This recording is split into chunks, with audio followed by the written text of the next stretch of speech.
हाँ तो नमस्कार प्यारे छात्रों, कैसे हो आप लोग। आई होप कि आप सब मस्त होंगे। सो हंसते रहे, मुस्कुराते रहे, स्वस्थ रहे और मस्त रहे।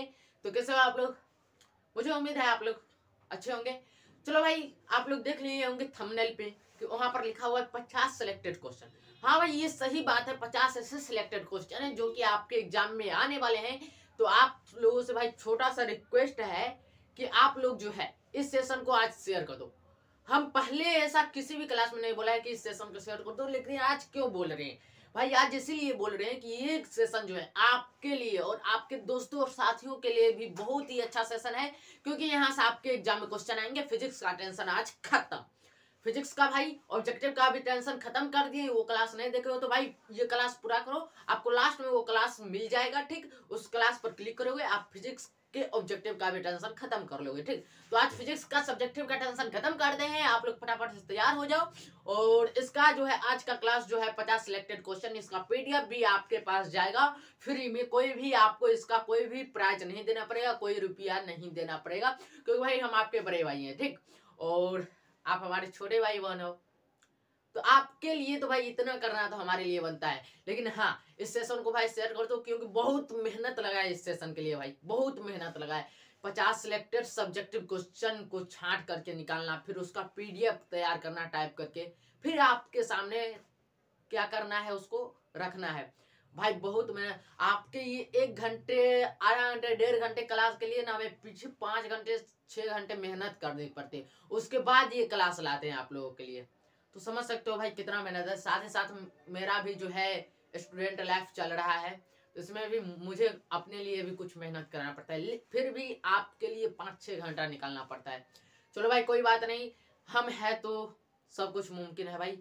तो चलो भाई स्टार्ट करते हैं आप लोगों का क्लास। ठीक, देखो भाई, पहला क्वेश्चन क्या कह रहा है क्रांतिक कोण किसे कहते हैं, यानी कि क्रिटिकल एंगल किसे कहते हैं। ठीक, तो क्रांतिक कोण भाई देखो, जब सघन माध्यम से जो है विरल माध्यम में प्रकाश गमन करती है, प्रवेश करती है, तो वह अविलंब से दूर हटती है। ठीक, यानी कि कहने का मतलब जब विरल माध्यम में बना अपवर्तित कोण जो होता है वो सघन माध्यम में बने आपतित कोण से बड़ा होता है, और अगर विरल माध्यम में बना अपवर्तित कोण जो है समकोण के समान हो जाएगा, तब क्या होता है कि सघन माध्यम में बना आपतित कोण क्रांतिक कोण कहलाता है। ठीक, तो यहीं पर परिभाषा लिखा हुआ है, देखो क्या लिखा हुआ है।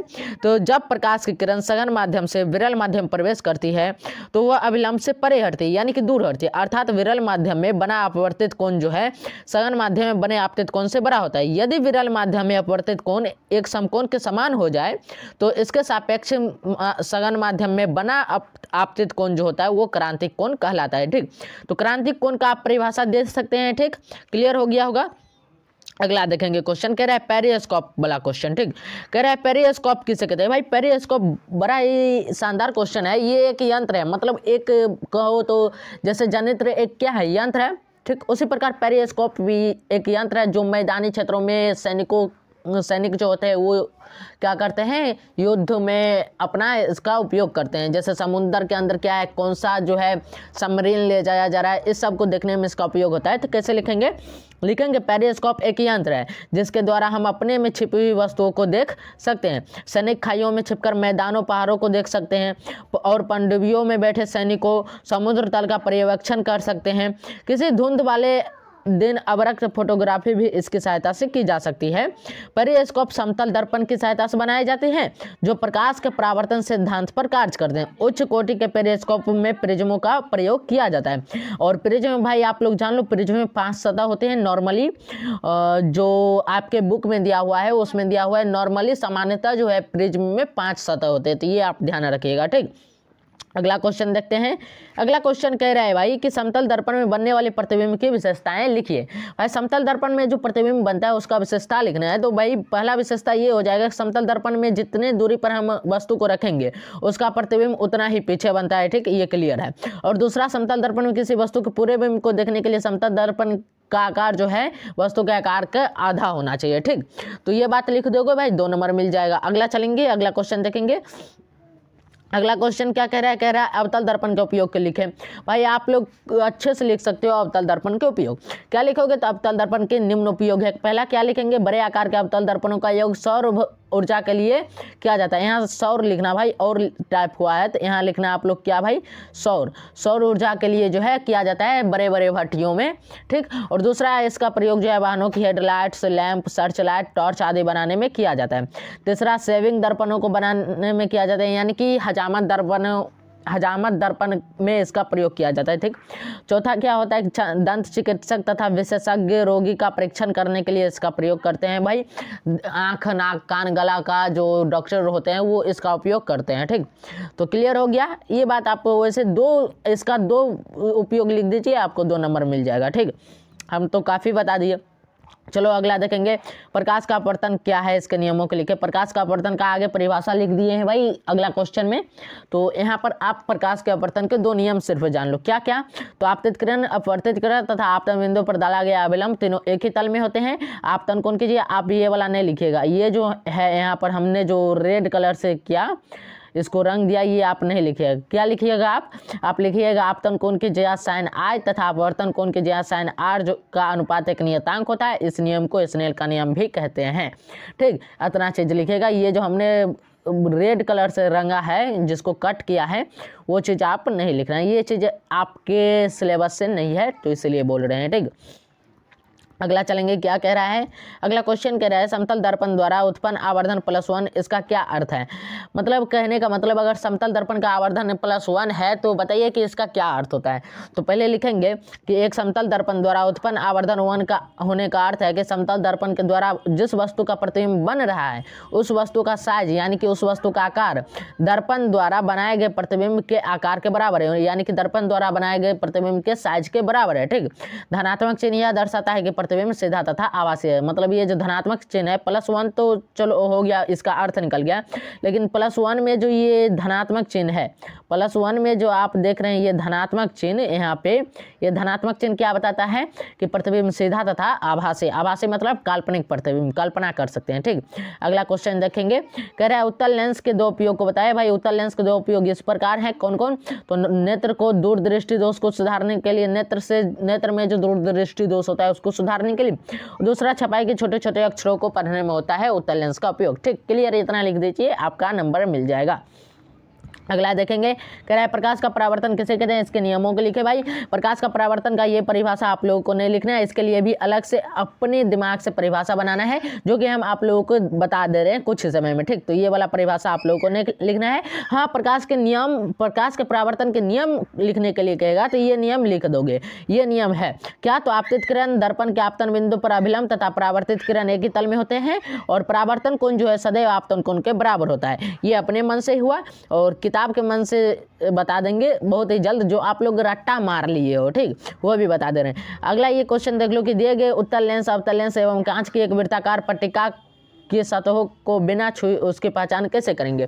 तो भाई उसके उत्तल लेंस, अवतल लेंस और कांच की वृत्ताकार जो पट्टिका है उस पर क्या करना है, अंग्रेजी के अक्षर ले लेना है, ठीक। कोई एक अक्षर ले लेना, उसको पेज पर लिख लेना और उसको बारी बारी से क्या करना कि दोनों लेंस और कांच की वृत्ताकार एक पट्टिका है उस पर रख देना, ठीक। और धीरे एक एक करके उस पर से उठाना। जब देखना कि अब देखिए कैसे लिखेंगे, और जब देखना कि कांच की वृत्ता मतलब वो जो अक्षर है, अगर वो अक्षर का आकार बढ़ रहा है किसी भी लेंस में तो वो कौन सा लेंस होगा, उत्तल लेंस।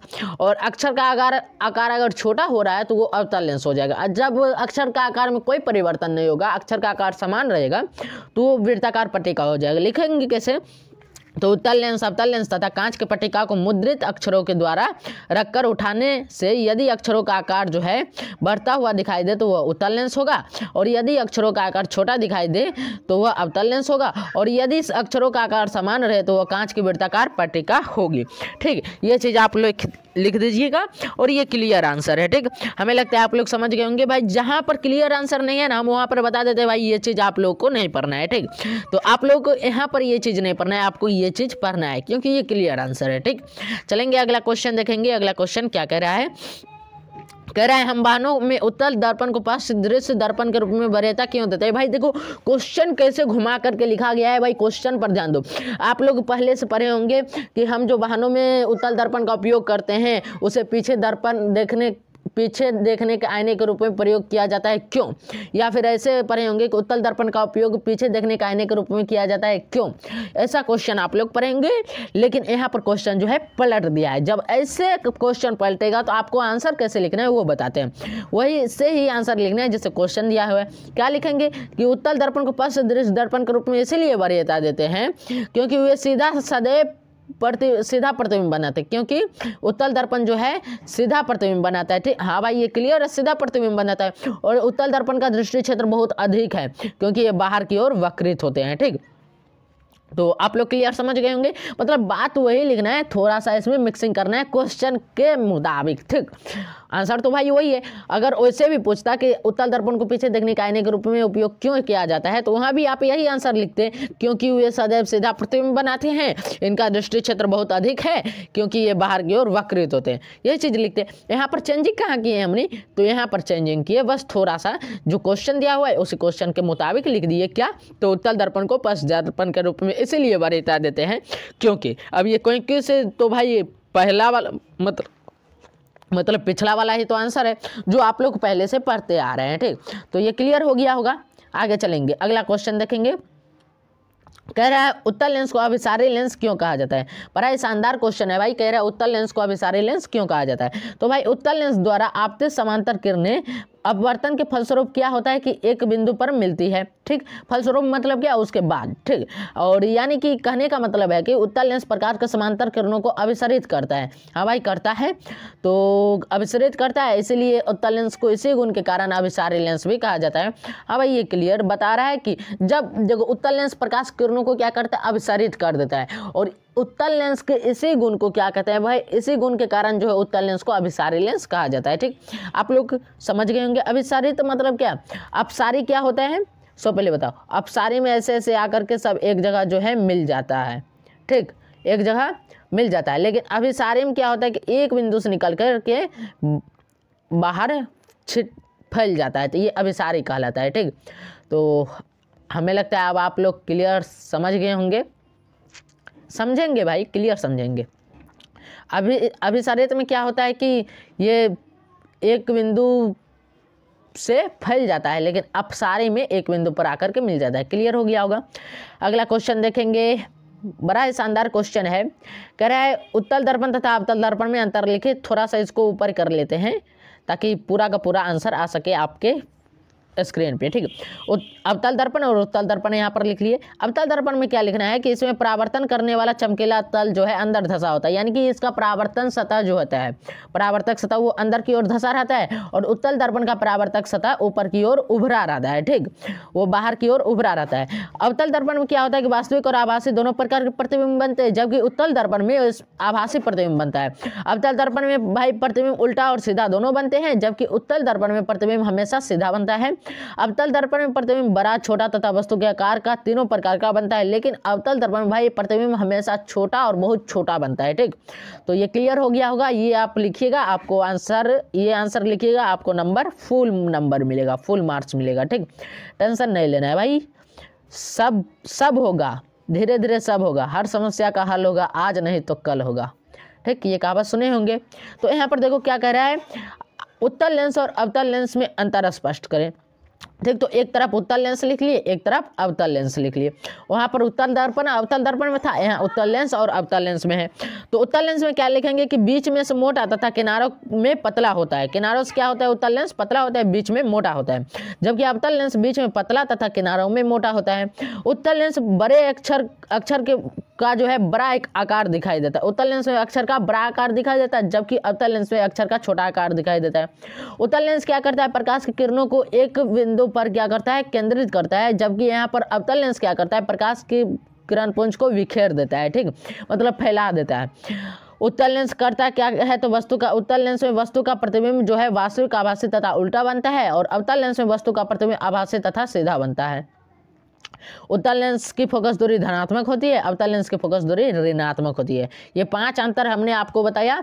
आपको 3 से 4 आंसर आप लोग याद कर लीजिएगा, नंबर अच्छा खासा मिलेगा। ठीक, अगला क्वेश्चन देखेंगे भाई, वास्तविक तथा आभासी प्रतिबिंब में क्या अंतर है। ये भी भाई अच्छा क्वेश्चन है, कई बार एग्जाम में आया है। क्या कह रहा है कि वास्तविक प्रतिबिंब लिख लेना एक में आभासी प्रतिबिंब। क्वेश्चन क्या कह रहा है, वास्तविक तथा आभासी प्रतिबिंब में अंतर क्या है, या फिर आपको ऐसे क्वेश्चन पूछेगा कि वास्तविक प्रतिबिंब और आभासी प्रतिबिंब में अंतर लिखें।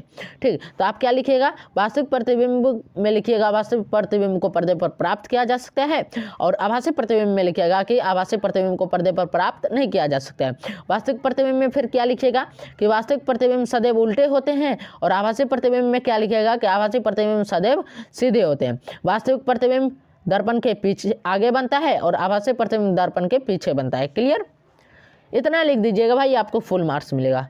2 नंबर का तो क्वेश्चन ही है भाई, कितना पूछेगा, सो पहले होता।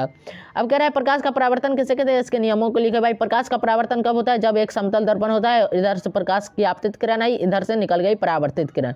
ठीक, और ये भाई एक क्या हो जाता है, ये अभिलंब हो जाता है। ये वाला चीज़ आप लोग पढ़े हैं। ठीक, ये अभिलंब बिंदु है, आपतन बिंदु है, आपतन बिंदु से अभिलंब गुजरा, और ये आपतित किरण, ये परावर्तित किरण। भाई यहाँ पर थोड़ा सा मिस्टेक, परावर्तित किरण ऐसे नहीं जाएगी भाई, ऐसे गया परावर्तित किरण। ठीक, तो अब आप लोग समझ गए होंगे इसको क्या कहते हैं भाई, परावर्तित किरण। ठीक, और इसको कहते हैं भाई आपतित किरण, आपतित किरण। और जब ऐसा फिगर बने तो समझ लेना प्रकाश का परावर्तन हो रहा है। ठीक, अब देखो आंसर क्या लिखेंगे, कह रहा है प्रकाश का परावर्तन किसे कहते हैं, इसके नियमों को लिखे। देखो भाई, अब आपके रटा जो आप लोग रटे हुए हैं ना, वो आंसर लिखना है। कैसे, तो प्रकाश के किरणों का किसी वस्तु से टकराकर लौटने की घटना को प्रकाश का परावर्तन कहते हैं। प्रकाश के परावर्तन के 2 नियम है, यहाँ भाई फुल स्टॉप होगा। प्रकाश के परावर्तन के 2 नियम है, कौन कौन, तो आपतित किरण, परावर्तित किरण तथा आपतन बिंदु पर डाला गया अभिलंब एक ही तल में होते हैं, और आपतन कोण परावर्तन कोण के बराबर होता है। ठीक, ये चीज़ लिख दीजिएगा, आपको 2 नंबर मिल जाएगा। और थोड़ी सी जानकारी के लिए आपको थोड़ा आगे बढ़ा देते हैं, आपतित किरण, परावर्तित किरण, अभिलंब, आपतन कोण, परावर्तन कोण क्या है, ये सब बता देते हैं। ठीक, तो आपतित किरण क्या होता है, किसी दर्पण से आकर टकराने वाली, किसी दर्पण से जो है प्रकाश की किरण जब आकर के किसी दर्पण से टकराती है तो उसे आपतित किरण कहते हैं, यानी कि आने वाली किरण को। ठीक, और परावर्तित किरण किसे कहते हैं, जब दर्पण से टकराने के बाद लौट जाती है जो किरण, उसे परावर्तित किरण कहते हैं। ठीक, उसे क्या कहते हैं, परावर्तित किरण कहते हैं। और अभिलंब क्या होता है, अभिलंब भाई जिस बिंदु पर आपतित किरण तथा परावर्तित किरण मिलती है उस बिंदु पर खींचा गया एक लंब होता है। अभी हमने लंब खींच करके बताया, डॉट डॉट लाइन वाला, तो उसे कहते हैं भाई अभिलंब। आपतन क्या होता है, आपतित किरण तथा अभिलंब के बीच बनने वाले कोण को आपतन कोण कहते हैं, और परावर्तित किरण तथा अभिलंब के बीच में बनने वाले कोण को परावर्तन कोण कहते हैं। तो ये जो डिटेल था, ये डिटेल हमें लगता है क्लियर आप लोग समझ गए होंगे।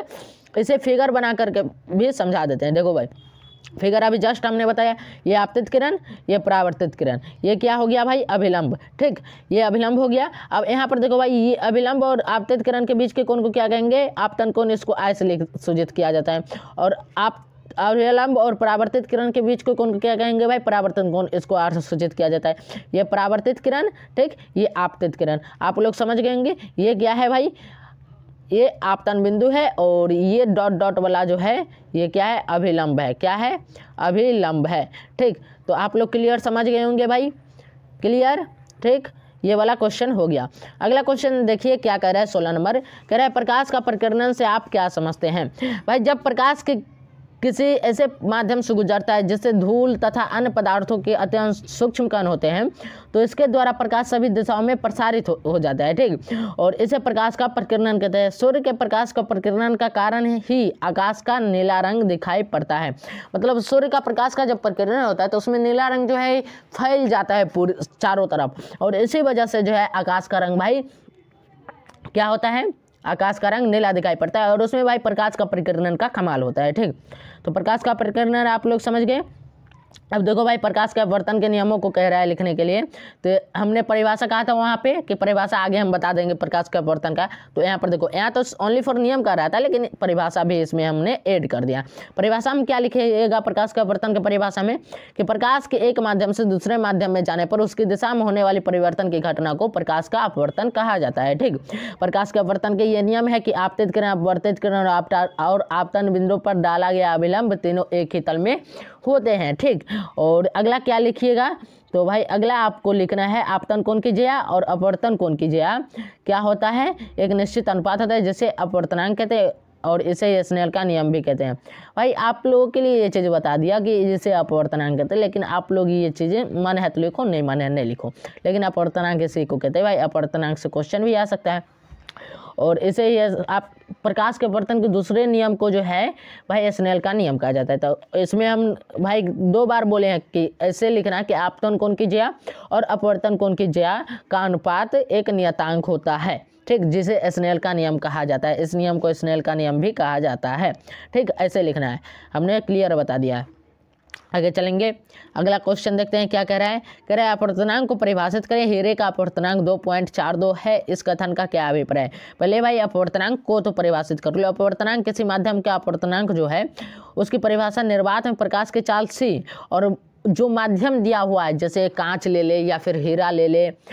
यहाँ पर हीरे का अपवर्तनांक पूछ रहा है, तो अगर हम हीरा ले तो हीरे में प्रकाश की चाल, ठीक, इन दोनों का अनुपात जो होगा ना वही क्या कहलाएगा भाई, अपवर्तनांक कहलाएगा। ठीक, इसी को क्या कहते हैं भाई, अपवर्तनांक। मतलब जो माध्यम दिया है उस माध्यम, लेकिन वो जो माध्यम दिया हुआ है वो माध्यम बटा के नीचे, उस माध्यम में प्रकाश की चाल बटा के नीचे, और बटा के ऊपर क्या रहेगा, तो भाई निर्वात में प्रकाश की चाल जितनी होती है वो बटा के ऊपर रहेगा, और इसी के अनुपात को क्या कहते हैं भाई, अपवर्तनांक कहते हैं। क्लियर हो गया। अब देखो हीरे में अपवर्तनांक 2.42 है, तो इसका क्या अभिप्राय है, तो लिखेंगे हीरे का अपवर्तनांक हवा में प्रकाश के वेग की अपेक्षा हीरे में प्रकाश का वेग कम होता है। ठीक, हवा में प्रकाश के वेग की अपेक्षा हीरे में प्रकाश का वेग कम होता है। भाई ये रियल बात है, यानी तो हवा में चलने वाली प्रकाश की किरण हीरे में प्रवेश करने पर विलंब की ओर झुक जाएगी। हाँ भाई झुक जाएगी, और यही इसका अभिप्राय होता है, जिसके वजह से हीरे का अपवर्तनांक जो है 2.42 है। ठीक, आप लोग क्लियर समझ गए होंगे। अगला क्वेश्चन देखेंगे, कह रहा है 19 नंबर क्वेश्चन, सामान्य नेत्र 25 सेंटीमीटर से निकट रखी वस्तुओं को सुस्पष्ट नहीं देख पाते। भाई ये रियल बात है, अगर सामान्य नेत्र है तो वो 25 सेंटीमीटर से के निकट जो स्थित वस्तु रहेगी उसको जो है वो सुस्पष्ट नहीं देख पाएगा। ठीक, तो इसमें क्या लिखेंगे, 25 सेंटीमीटर की दूरी पर रखी वस्तुओं को आँख स्पष्ट रूप से देखता है, लेकिन 25 सेंटीमीटर से कम निकट स्थित वस्तुओं को प्रतिबिंब दृष्टि पटल पर स्पष्ट रूप से नहीं बन पाता। इसका प्रतिबिंब जो है 25 सेंटीमीटर से जो कम दूरी पर वस्तु रहेगा उसका प्रतिबिंब आपके नेत्र के दृष्टि पटल पर नहीं बन पाता है। ठीक, और इसी वजह से जो मानव जो है वस्तुओं को स्पष्ट रूप से नहीं देख पाते हैं। ठीक, तो ये क्लियर हो गया होगा बच्चों। अगला चलेंगे, अगला क्वेश्चन देखेंगे क्या कह रहा है 20 नंबर। अगला क्वेश्चन कह रहा है कि समतल दर्पण में बना प्रतिबिंब का साइज और प्रकृति कैसी होती है। तो भाई समतल दर्पण में द्वारा बना प्रतिबिंब का साइज जो होता है वो प्रतिबिंब का साइज समान रहता है। ठीक, बिंब के समान रहता है प्रतिबिंब का साइज, मतलब वस्तु के समान प्रतिबिंब का साइज रहता है। दूसरा क्या होता है भाई, दूसरा बताते हैं अभी जस्ट भाई 1 सेकेंड। दूसरा हम क्या लिखेंगे भाई, दूसरा हम लिखेंगे प्रतिबिंब दर्पण के उतना ही पीछे बनता है जितनी दूरी पर वस्तु रहता है समतल दर्पण के सामने रहता है। ठीक, और तीसरा समतल दर्पण में जो है काल्पनिक प्रतिबिंब बनता है। ये चीज़ आप लोग लिख देंगे, हो जाएगा काम। ठीक, अगला क्वेश्चन देखेंगे 21 नंबर क्वेश्चन कह रहा है कि गोलीय दर्पण द्वारा सूर्य के प्रकाश में किसी कागज के कतरन को कैसे जलाया जाता है। भाई आप लोग एक देखेंगे बॉक्स आता है, औजार बॉक्स, जिसमें स्केल रहता है और क्या रहता है भाई, चांद टाइप का रहता है। तो उसमें आप लोग पहले आता था ऐसे डंटी पकड़ करके, यहाँ जो होता है उत्तल लेंस होता था हम लोग टाइम में, तो वो हम क्या करते थे, यहाँ पर कागज का कतरन रख देते थे, टुकड़ा रख देते थे और सूर्य के प्रकाश को वहाँ पर केंद्रित करते थे, जिसके वजह से जो है भाई वहाँ पर वो कागज का टुकड़ा जो है जलने लगता था। वही काम यहाँ पर लिखा जाएगा कि गोलीय अवतल दर्पण के परावर्तक सतह को सूर्य से आने वाली किरणों के सामने रखा जाता है। ठीक, सूर्य से निकलने वाले समांतर किरणें दर्पण से परावर्तित होकर फोकस पर अभिसरित होती है। अगर अवतल दर्पण के फोकस पर कागज के कतरन रख दिए जाए तो यह जल उठता है, क्योंकि समांतर किरणें एक बिंदु पर अभिसरित होती है और काफी ऊष्मा उत्पन्न करती है। कागज का कतरन दर्पण के फोकस पर रखने पर जलने लगता है। ये भाई रियल बात है, आप प्रैक्टिकल कर सकते हैं, इसमें कोई भी जो है आपको जो है कोई भी डाउट नहीं रहेगा, आप रियल में करेंगे। ठीक, तो प्रकाश क्या है? ये प्रकाश भाई, प्रकाश का परिभाषा पूछ दिया है तो लिखेंगे दृष्टि के भौतिक अनुभूति को प्रकाश कहते हैं।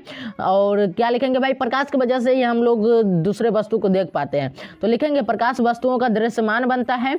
कोई वस्तु उस पर पड़ने वाले प्रकाश को परावर्तित करती है और वह परावर्तित प्रकाश हमारी आंखों द्वारा ग्रहण होता है, तब हमें वस्तुओं को देखने योग्य बनाता है। ठीक, ये बात आप लिखिएगा, आपका आंसर हो जाएगा। ठीक भाई, जब किसी वस्तु पर प्रकाश पड़ेगा तभी आप उस वस्तु को देख सकते हैं, अगर उस वस्तु पर प्रकाश नहीं पड़ेगा तो आप नहीं देख सकते हो, जो रियल बात है। ठीक, आगे चलेंगे। क्या कहता है? प्रकाशिक घनत्व क्या है? तो इसमें लिखेंगे प्रकाशिक घनत्व एक निश्चित क्या लिखा है भाई? संप्रेरकार्थ होता है भाई, आप लोग अभी बोले हैं वही होगा। प्रकाशिक घनत्व एक निश्चित संप्रेरकार्थ होता है, यह द्रव्यमान घनत्व के समान नहीं है। जिस माध्यम का प्रकाशिक घनत्व अधिक होता है वह सघन माध्यम है, अन्यथा वह विरल माध्यम होगा। विरल माध्यम में, एक सेकंड बच्चों, विरल माध्यम में प्रकाशिक किरण जो है, प्रकाश किरण सघन माध्यम में प्रवेश करती है, जो यह अभिलंब की ओर मुड़ जाती है, और सघन माध्यम में प्रकाश की किरणें जो है विरल माध्यम में अपवर्तित होती है, तो यह अभिलंब से दूर हट जाती है। ये चीज़ आप लोग लिख दीजिएगा, आपको नंबर मिल जाएगा। ठीक, आगे चलेंगे, अगला क्वेश्चन देखेंगे। कह रहा है आभासी प्रतिबिंब क्या है? आभासी प्रतिबिंब देखो भाई, किसी स्रोत से आने वाला प्रकाश परावर्तन या अपवर्तन के बाद एक बिंदु पर नहीं मिलता है, बल्कि परावर्तित तथा अपवर्तित किरणों को पीछे बढ़ाने का एक बिंदु पर मिले, जो आभासी प्रतिबिंब कहलाता है। यह प्रतिबिंब हमेशा सीधा होता है और पर्दे पर इसे लेना असंभव होता है, मतलब आभासी प्रतिबिंब को आप पर्दे पर उतार नहीं सकते हैं। ठीक, और यहीं पर वास्तविक प्रतिबिंब की बात करें तो वास्तविक प्रतिबिंब को आप पर्दे पर उतार सकते हैं। तो लिखेंगे वास्तविक प्रतिबिंब, आया क्वेश्चन कि वास्तविक प्रतिबिंब क्या है, तो लिखेंगे किसी स्रोत से आने वाले प्रकाश परावर्तन या अपवर्तन के बाद एक बिंदु पर मिलती है तो वास्तविक प्रतिबिंब बनता है। वास्तविक प्रतिबिंब हमेशा उल्टा और पर्दे पर आसानी से लिया जा सकता है। हमारा नेत्र रेटिना पर वास्तविक प्रतिबिंब बनता है। ठीक, तो हमें लगता है क्लियर, आप लोग समझ गए होंगे। अब आप लोग बताओ, 25 क्वेश्चन बताए, 25 क्वेश्चन समझ में आया या फिर नहीं आया? हमें उम्मीद है कि आप लोग को 25 क्वेश्चन समझ में आया होगा।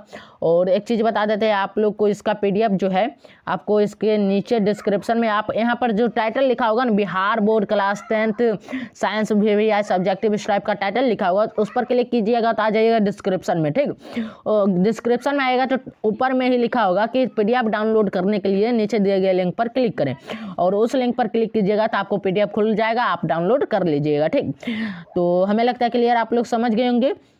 और भाई 50 क्वेश्चन बताए थे ना, कहे थे 50 क्वेश्चन, लेकिन भाई यहाँ पर देखो टाइम हो रहा है भाई 4:55, अब 6 बजे आपका क्लास भी आना है, तो इसलिए भाई आपको 25 क्वेश्चन बता दिए, 25 क्वेश्चन नेक्स्ट डे बता देंगे नेक्स्ट क्लास में। ठीक, तो टेंशन ना लो, कल भी क्लास होगा भाई। इधर जो है मेरा भाई टाइम नहीं बचा और थोड़ा एग्जाम भी था, तो इसी की वजह से भाई आपका क्लास नहीं हो पाया, सॉरी भाई, टेंशन नहीं लो, हम भाई वो सब करा देंगे जो आपके एग्जाम में आने वाले हैं। ठीक, तो हम कोशिश करेंगे कि वो सभी चीज़ हो जाए आप लोगों के लिए टाइम से पहले, ताकि आप लोग उसका जो है रिवीजन कर लिए और आप एग्जाम में बैठ जाएं।